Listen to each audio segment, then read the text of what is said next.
வணக்கம் நண்பர்களே. நேற்று முதலமைச்சராக பதவியேற்ற திரு ஜோசப் விஜய் அவர்கள் 3 கையெழுத்துக்கள் இட்டார். அதில் முதன்மையாக பேசப்படக்கூடியது அனைத்து மின்சார இணைப்பு உள்ள வீடுகளுக்கும் 200 யூனிட் இலவசன்றது ஒரு கையெழுத்து இட்டுள்ளார் பதவியேற்றுள்ள ஜோசப் விஜய் அவர்கள்.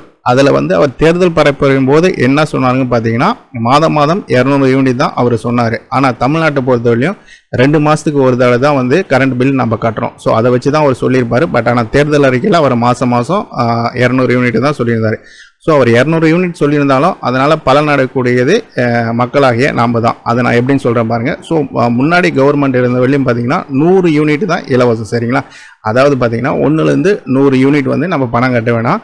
101லேருந்து தான் கணக்கீடு பண்ணுவாங்க. சரிங்களா? ஸோ மொத்தம் தமிழ்நாட்டில் மின் இணைப்புன்னு பார்த்தீங்கன்னா 2.46 கோடி மின் இணைப்பு இருக்குது. அதனால் பார்த்தீங்கன்னா அவர் சொன்னது 500 யூனிட்டுக்கு கம்மியாக யூஸ் பண்ணுறவங்களுக்கு 200 யூனிட் மின்சாரம் இலவசம். ஸோ அப்படி 500 யூனிட்டுக்கும் கம்மியாக யூஸ் பண்ணுறவங்க எத்தனை பேர் பார்த்தீங்கன்னா 2.23 கோடி பேர் 500 யூனிட் கம்மியாக யூஸ் பண்ணுறாங்க. ஓகேங்களா? 500 யூனிட்டுக்கு மேலே எத்தனை பேர் யூஸ் பண்ணுறாங்கன்னு பார்த்தீங்கன்னா 23 லட்சம் பேர். ஓகே, அதனால் அந்த 200 யூனிட்னால பயன்படக்கூடிய ஒரு எண்ணிக்கை அதிகம். ஓகேங்களா? அதனால் இது வரவைக்கத்தக்க ஒன்று தான். அதேமாதிரி பார்த்தீங்கன்னா முன்னாடி நம்மளுக்கு தெரியும் எவ்வளோ கட்டிருப்பீங்கன்னு சொல்லிங்க. பழைய கணக்குப்படி பார்த்தீங்கன்னா 100லேருந்து 400 யூனிட்டுக்கு $4.95 401லேருந்து 500 யூனிட்டுக்கு வரும் $6.65 நம்ம கட்டியிருக்கோம். இதில் 100 யூனிட் இலவசம். சரிங்களா? இப்போ இந்த புதிதாக அரசு உத்தரவின்படி பார்த்தீங்கன்னா 500 யூனிட் மின்சாரம் பயன்படுத்துறதுக்கு 200 யூனிட் மின்சாரம் இலவசம். பார்த்தீங்கன்னா இப்போ அதன்படி பார்த்தீங்கன்னா பழையபடி பார்த்தீங்கன்னா 100 யூனிட் இலவசம்.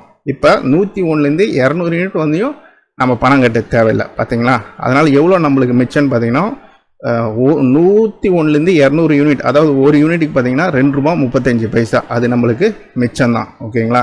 அதனால் இது வரவிருக்கக்கூடிய கருத்து தான். அதே சமயம் பார்த்தீங்கன்னா நேற்று பதவியேற்ற ஜோசப் விஜய் அவர்கள் எடுத்த எடுப்பிலேயே கஜானா காலி என்று சொல்லியிருக்கிறார்.